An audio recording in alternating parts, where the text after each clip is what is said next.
मध्य प्रदेश की पूर्व मुख्यमंत्री उमा भारती ने मंगलवार को शिवपुरी में पत्रकारों के साथ बातचीत की। मध्य प्रदेश की राजनीति पर अपनी प्रतिक्रिया दी।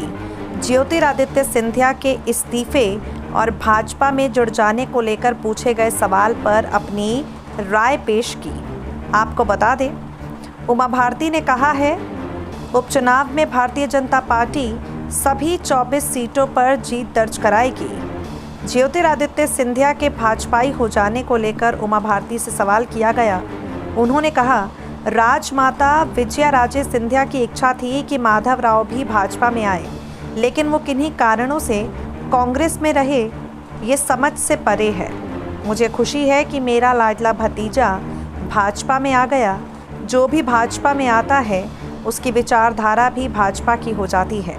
उमा भारती कहती हैं, सिंधिया के बीजेपी में शामिल हो जाने के बाद भोपाल पहुंचने पर कार्यकर्ताओं में ज़बरदस्त उत्साह था। उन्होंने जमकर सिंधिया का स्वागत किया। सिंधिया के साथ कई कार्यकर्ताओं और नेताओं ने भी कांग्रेस को अलविदा कह दिया और ये इन सबका एक बेहद सही फैसला है।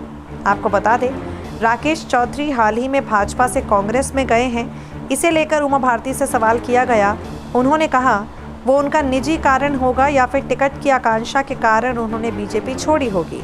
उमा भारती कहती हैं, मैंने संगठन में काम करने की इच्छा जताई, इसलिए मैं संगठन के लिए काम कर रही हूं और अधिकतर समय भोपाल में ही रह रही हूं। 5 साल संगठन के लिए काम करूंगी। साल 2024 में चुनाव लड़ूंगी। अगर आलाकमान निर्देश देगा तो उपचुनाव में चुनाव के प्रचार की जिम्मेदारी संभालूंगी, लेकिन यहाँ प्रचार की ज़रूरत ही महसूस नहीं होगी। आपको बता दें, ज्योतिरादित्य सिंधिया की तारीफों के पुल भारतीय जनता पार्टी के कई वो नेता बांध रहे हैं जो कल तक सिंधिया के खिलाफ टिप्पणियां देते थे। SPN 9 न्यूज़ से मेघा की रिपोर्ट।